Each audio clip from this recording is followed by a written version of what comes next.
തെറ്റിദ്ധാരണ വരുത്തുന്ന വാർത്തകളും നിലനിൽക്കുന്നുണ്ട്. അല്ലെ പ്രധാനപ്പെട്ട മീഡിയ റിപ്പോർട്ടർ TV അല്ലെങ്കിൽ ഇപ്പോൾ ഓൺലൈൻ മീഡിയയിലാണെങ്കിൽ മറുനാടൻ TV ഒക്കെ നേരിട്ട് അങ്ങനത്തെ ദുബായിൽ 16-ാം തീയതിയാണ് മഴ പെയ്തെങ്കിലും ഒമാനിൽ 2 ആഴ്ചയോളമായിട്ട് മഴയും 20 ഷാർജയാണ്.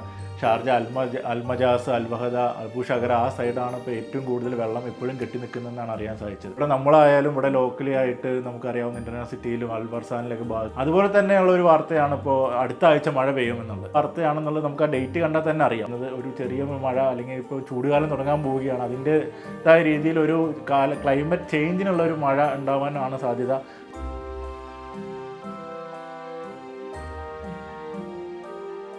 നമസ്കാരം. ദുബായിലെ മഴയെ പറ്റിയുള്ള വാർത്തകൾ നിറഞ്ഞു നിൽക്കുകയാണ് സോഷ്യൽ മീഡിയയിലും നാട്ടിലെ മാധ്യമങ്ങളിലായാലും എല്ലാവിടെയും. അതോടൊപ്പം തന്നെ ഒരുപാട് കോൺട്രവേഴ്സി സൃഷ്ടിക്കുന്ന അല്ലെങ്കിൽ ഒരുപാട് തെറ്റിദ്ധാരണ വരുത്തുന്ന വാർത്തകളും നിലനിൽക്കുന്നുണ്ട്. ഇപ്പോൾ കൃത്രിമ മഴ പെയ്ച്ചതാണ്, ഇത് ക്ലൗഡ് സീഡിംഗ് ആണെന്നൊക്കെ പറഞ്ഞ് നാട്ടിലെ പ്രധാനപ്പെട്ട മീഡിയ റിപ്പോർട്ടർ TV അല്ലെങ്കിൽ ഇപ്പോൾ ഓൺലൈൻ മീഡിയയിലാണെങ്കിൽ മറുനാടൻ TV ഒക്കെ നേരിട്ട് അങ്ങനത്തരം വാർത്തകൾ റിപ്പോർട്ട് ചെയ്തിട്ടുണ്ട്. എന്നാൽ ഇത് ക്ലൗഡ് സീഡിംഗ് അല്ല എന്നൊക്കെ ഒരുപാട് തവണ മീഡിയയിൽ വിശദീകരിച്ചിട്ടുണ്ട്. അല്ലെങ്കിൽ ഇതിനെപ്പറ്റി അറിയാവുന്നവർക്കെല്ലാം അറിയാം. ഇപ്പോൾ ന്യൂനമർദ്ദം ഒമാനിലുണ്ടായി. ഒമാനിൽ 2 ആഴ്ചയോളമായിട്ട് മഴയാണ്. ഇപ്പോൾ ദുബായിൽ 16-ാം തീയതിയാണ് മഴ പെയ്തെങ്കിൽ ഒമാനിൽ 2 ആഴ്ചയോളമായിട്ട് മഴയും 20ഓളം പേര് മരിക്കാനൊക്കെ ഇടയായ സാഹചര്യം നമുക്കറിയാവുന്നതാണ്. എന്നാൽ അതൊക്കെ അല്ലെങ്കിൽ അതൊന്നും കണ്ടില്ല എന്ന് അടിച്ചുകൊണ്ട് ക്ലൗഡ് സീഡിംഗ് ആണെന്നൊക്കെ പറഞ്ഞ് വെറുതെ ആളുകൾക്കിടയിൽ തെറ്റിദ്ധാരണ പരത്തുന്ന രീതിയിലാണ് ഇത്തരം മാധ്യമങ്ങൾ വാർത്തകൾ നൽകുന്നത്. അതൊക്കെ ശരിക്കും ഒഴിവാക്കപ്പെടേണ്ടതാണ്. അല്ലെങ്കിൽ അതുകൊണ്ട് എന്ത് നേട്ടമാണ് ഇവർക്ക് കിട്ടുന്നതെന്ന് നമുക്കറിയില്ല. എന്തുതന്നെയായാലും ശക്തമായ മഴ ദുബായിൽ അനുഭവപ്പെട്ടു. ഒരുപാട് ആളുകൾ ആ പ്രതിസന്ധിയിൽ ഇപ്പോഴും അതിജീവിച്ചുകൊണ്ടിരിക്കുകയാണ്. മഴയുടെ കെടുതികൾ ഒരുവിധം ഗവൺമെൻറ് മുൻകൈ എടുത്ത് തന്നെ ഒരുവിധം കാര്യങ്ങളെല്ലാം സോൾവ് ആയിക്കൊണ്ടിരിക്കുന്നു. വെള്ളം വലിച്ചെടുത്ത് ടാങ്കിലൊക്കെ വന്ന് വെള്ളം വലിച്ചെടുത്ത് കൊണ്ടുപോകുന്നുണ്ട്. ഇപ്പോൾ ഇതിൽ ഏറ്റവും പ്രശ്നബാധിതമായ മേഖലയായി മാറിയിരിക്കുന്ന ഷാർജയാണ്. ഷാർജ, അൽമജാസ്, അൽവഹദ, അബു ഷഗറ ആ സൈഡാണ് ഇപ്പോൾ ഏറ്റവും കൂടുതൽ വെള്ളം ഇപ്പോഴും കെട്ടി നിൽക്കുന്നതെന്നാണ് അറിയാൻ സാധിച്ചത്. ഇപ്പോൾ നമ്മൾ മുമ്പ് ഞാനൊക്കെ അവിടെ താമസിച്ചിരുന്ന ഒരാളാണ്. അപ്പോൾ നമുക്കറിയാം അവിടെ തിക്ലി പോപ്പുലേറ്റഡ് ആണ്. അതായത് ഒരുപാട് ഫ്ലാറ്റുകൾ തിങ്ങി നിൽക്കുന്ന ഒരു സ്ഥലമാണ് അബു ഷഗറ, അൽവഹദ എന്നൊക്കെ പറഞ്ഞു കഴിഞ്ഞാൽ. അൽവഹദ സിറ്റി സെൻറ്റർ E11 റോഡിനോട് ചേർന്നിട്ടുള്ള ഭാഗത്ത് തന്നെയാണ് ഈ വെള്ളക്കെടുതി ഇപ്പോഴും അല്ലെങ്കിൽ വെള്ളക്കെട്ട് ഇപ്പോഴും നിലനിൽക്കുന്നത്. അപ്പോൾ അവിടെയൊക്കെ ഒരുപാട് സന്നദ്ധ പ്രവർത്തകർ നമ്മൾക്കറിയാവുന്ന നമുക്ക് KMCCയിലെയും അല്ലെങ്കിൽ നമ്മുടെ പള്ളിയുമായി ബന്ധപ്പെട്ട് ഓർത്തഡോക്സിൻ്റെ ചർച്ചുമായി ബന്ധപ്പെട്ടു അല്ലെങ്കിൽ ഒരുപാട് നമുക്കറിയുന്ന നമ്മുടെ സുഹൃത്തുക്കളും ആളുകളൊക്കെ ഇപ്പോഴും സന്നദ്ധ പ്രവർത്തനമായിട്ട് മുന്നോട്ട് പോകുന്നുണ്ട്.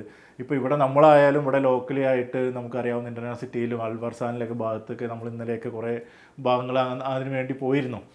അപ്പോൾ ഇത്തരം കാര്യങ്ങൾ ജനങ്ങൾ ചെയ്തുകൊണ്ടിരിക്കുന്നതിൻ്റെ ഇടയിലാണ് ഇത്തരം എന്താ പറയുക ഒരു തെറ്റിദ്ധാരണ വരുത്തുന്ന വാർത്തകൾ ഇങ്ങനെ പ്രചരിച്ചുകൊണ്ടിരിക്കുന്നത്. അതുപോലെ തന്നെയുള്ള ഒരു വാർത്തയാണ് ഇപ്പോൾ അടുത്ത ആഴ്ച മഴ പെയ്യുമെന്നുള്ളത്. എന്നാൽ ആദ്യം ഈ വാർത്ത വന്നത് ഈ 16-ാം തീയതിയുള്ള വലിയ മഴയ്ക്ക് ശേഷം 17-ാം തീയതി തന്നെ ഒരു വാർത്ത പരക്കുകയുണ്ടായി വാട്സപ്പിലൂടെയൊക്കെ. എന്നാൽ അത് 22 മാർച്ചിന് കഴിഞ്ഞ വർഷമോ അതോ ഈ കൊല്ലം തന്നെ മാർച്ചിലെയോ മറ്റോ ഒരു പഴയ വാർത്തയാണ് സോഷ്യൽ മീഡിയ വഴി ആൾക്കാർ പ്രചരിപ്പിച്ചത്. അത് അന്ന് തന്നെ തെറ്റിദ്ധാരണ വരുന്ന വാർത്തയാണെന്നുള്ളത് നമുക്ക് ആ ഡേറ്റ് കണ്ടാൽ തന്നെ അറിയാം. പക്ഷേ അത് ഇപ്പോൾ ഇനി ഉണ്ടാകാൻ പോകുന്ന മഴയാണെന്ന് പറഞ്ഞ ഒരു വ്യാജ വാർത്തയായിട്ട് ചിത്രീകരിക്കുകയായിരുന്നു.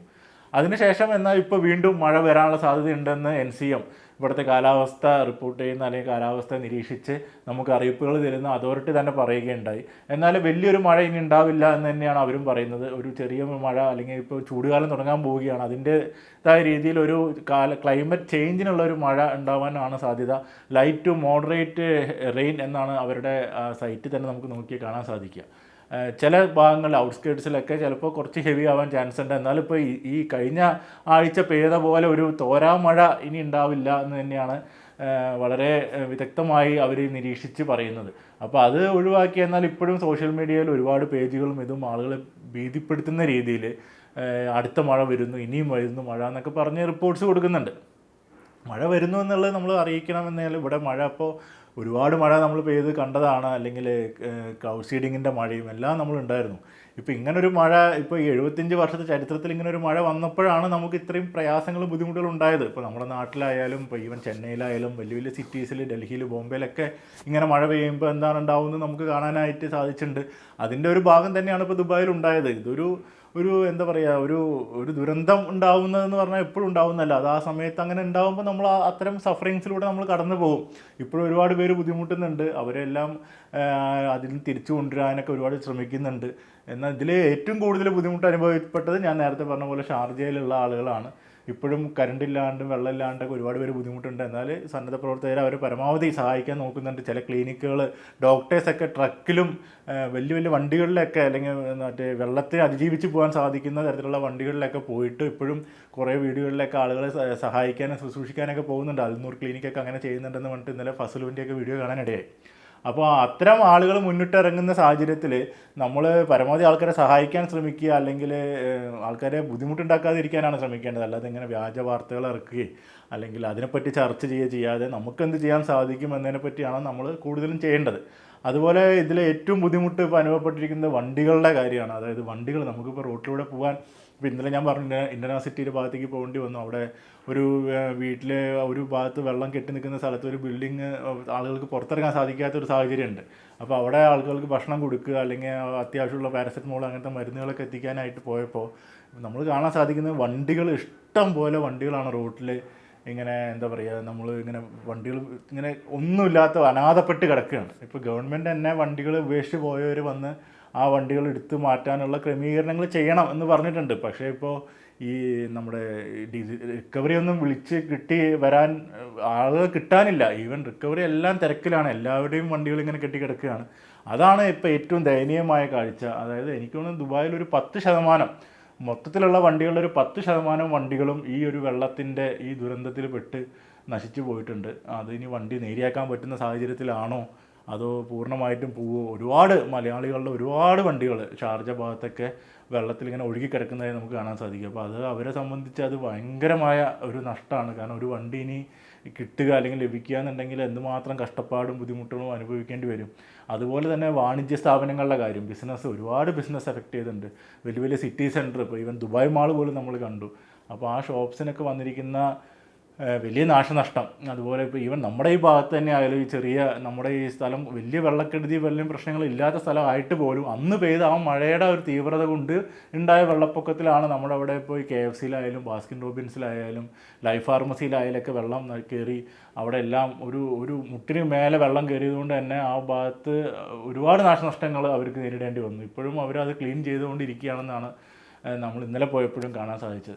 അപ്പോൾ അങ്ങനെ ഇത് നമ്മൾ എല്ലാ തരത്തിലും അതിജീവിച്ചുകൊണ്ടിരിക്കുകയാണ്. അപ്പോൾ നമ്മൾ ഒരുപാട് ആളുകളെ ഭീതിപ്പെടുത്തുന്ന രീതിയിലോ ഒന്നും അങ്ങനെ വാർത്തകൾ കൊടുക്കാതെ നമ്മൾ പരമാവധി ഇതിനോട് സഹകരിച്ച് അല്ലെങ്കിൽ ഇതിൽ നമുക്ക് മറ്റുള്ളവർക്ക് ചെയ്യാൻ എന്ത് സാധിക്കുമോ അത് ചെയ്യാനാണ് കൂടുതലും മെനക്കേടേണ്ടതെന്നാണ് എനിക്ക് പറയാനായിട്ടുള്ളത്. അതുപോലെ ഇന്നലെ ഇപ്പോൾ വന്നൊരു വാർത്തയാണ്, കിസൈസിലൊരു ബിൽഡിങ് ചെരിഞ്ഞു അല്ലെങ്കിൽ താഴ്ന്നു എന്നൊക്കെ പറഞ്ഞ് ഒരു സ്ലൈഡായി എന്നൊക്കെ പറഞ്ഞൊരു വാർത്ത വന്നത് ശരി തന്നെയാണ്. അത് സംഭവം കിസൈസിലുണ്ടായ കാര്യം തന്നെയാണ്. പക്ഷേ ആ ബിൽഡിങ്ങിൽ 3 നില, ഗ്രൗണ്ട് ഫ്ലോറിൽ 3 നില പാർക്കിങ്ങിലും വെള്ളമായിരുന്നു. അതുകൊണ്ടാണ് അത്രയും വലിയ ബിൽഡിങ്ങും അത്ര പഴയ ബിൽഡിങ്ങും അല്ലാതെ ഇരുന്നിട്ടും ആ ബിൽഡിങ്ങിന് അങ്ങനെ സംഭവിച്ചത്. പക്ഷേ ആ ബിൽഡിങ്ങിൻ്റെ ഓണർ അല്ലെങ്കിൽ അവർ ആ അപ്പാർട്ട്മെൻറ്റുകളിൽ താമസിച്ചിരുന്നവരെ ഉടൻ തന്നെ RTA ബസ് അറേഞ്ച് ചെയ്ത് അവരെല്ലാം സുരക്ഷിതമായി ഹോട്ടലിലേക്ക് മാറ്റിയെന്നാണ് അറിയാൻ സാധിച്ചത്. അപ്പോൾ അത്രയും കാര്യമായിട്ടോ അല്ലെങ്കിൽ അത്രയും ഉത്തരവാദിത്തോടു കൂടി തന്നെയാണ് ഗവൺമെൻറ് ആയാലും അല്ലെങ്കിൽ ഇവിടുത്തെ എല്ലാ തരം ഡിപ്പാർട്ട്മെൻ്റ് ആയാലും ഈ എല്ലാ കാര്യങ്ങളും നോക്കിക്കാണുന്നത്. ഇപ്പോൾ എമറിലൊക്കെ പറയുന്നത് നിങ്ങൾ ഏത് ബിൽഡിങ്ങിൽ എന്ത് കംപ്ലയിൻ്റ് ഉണ്ടെങ്കിലും ഞങ്ങളെ അറിയിക്കണം, ഞങ്ങൾ വന്ന് ഫ്രീ ആയിട്ട് സോൾവ് ചെയ്ത് തരും എന്നൊക്കെയാണ് എമറിൽ പോലെ ഒരു വലിയ കമ്പനി, അങ്ങനെ ഒരുപാട് വലിയ കമ്പനികൾ, ദമാക്കായാലും അങ്ങനെ എല്ലാവരും മുന്നിട്ടിറങ്ങുന്നത്. അപ്പോൾ അങ്ങനെ ഒരു ദുരന്ത സമയത്ത് നമ്മളെല്ലാവരും കൈകോർത്ത് ഒരുമിച്ച് എന്തൊക്കെ നമുക്ക് ചെയ്തു കൊടുക്കാൻ സാധിക്കും, ആളുകളെ ഉപദ്രവിക്കാതെ അല്ലെങ്കിൽ ആളുകൾക്ക് ഗുണമുണ്ടാകുന്ന രീതിയിൽ അല്ലെങ്കിൽ അവരുടെ ആ ഒരു പ്രയാസത്തിൽ നിന്ന് എങ്ങനെ രക്ഷിക്കാൻ സാധിക്കും എന്നാണ് നമ്മൾ നോക്കി ചെയ്യേണ്ടത്. അല്ലാതെ നമ്മൾ വ്യാജ വാർത്തകളോ അല്ലെങ്കിൽ അടുത്ത ആഴ്ച വീണ്ടും മഴ വരും, ആ മഴ ഇനി എത്ര വലുതാവും എന്നൊക്കെ ഉള്ളത് ശരിക്കും മീഡിയ അല്ലെങ്കിൽ നമ്മൾ അവരുടെ അതോറിറ്റി പറയുന്ന പോലെ മനസ്സിലാക്കുക അല്ലെങ്കിൽ അത് പാലിക്കുകയാണ് ചെയ്യേണ്ടത്. അല്ലാതെ നമ്മൾ വെറുതെ അത് പേടിച്ച് അല്ലെങ്കിൽ ഇനിയൊരു മഴ വരുമ്പോൾ ഇനി എന്താവും എന്നൊക്കെ പറഞ്ഞ് അങ്ങോട്ടും ഇങ്ങോട്ടും വ്യാജ വാർത്ത പോലെ ഷെയർ ചെയ്യാതെ ഇനിയുള്ള മഴ വലിയ കാര്യമാവില്ല എന്ന് തന്നെ നമുക്ക് കരുതാം. അങ്ങനെ തന്നെയാണ് ഇപ്പോഴും അതോറിറ്റി പറയുന്നത്. ലൈറ്റ് ടു മോഡറേറ്റ് റെയിനാണ് സംഭവിക്കാൻ സാധ്യതയുള്ളൂ. വളരെ അപൂർവമായി ചില സ്ഥലങ്ങളിൽ ഇപ്പോൾ മുമ്പുള്ള പോലെ തന്നെ റാസൽ ഖൈമ, അലൈൻ അങ്ങനെ സാധാരണയായി കൂടുതൽ മഴ ലഭിക്കുന്ന സ്ഥലങ്ങളിൽ ചിലപ്പോൾ കുറച്ച് മഴ കൂടുതൽ കിട്ടാനുള്ള സാധ്യതയുണ്ട്. അത്രയേ ഉള്ളൂ എന്നാണ് നാഷണൽ ക്ലൈമറ്റ് അതോറിറ്റിയൊക്കെ പറഞ്ഞിരിക്കുന്നത്. അപ്പോൾ നമുക്ക് അങ്ങനെ ഉത്തരവാദിത്തത്തോടു കൂടി പെരുമാറാൻ ശ്രമിക്കാം. മറ്റൊരു വീഡിയോ ആയിട്ട് പിന്നീട് കാണാം. നമസ്കാരം.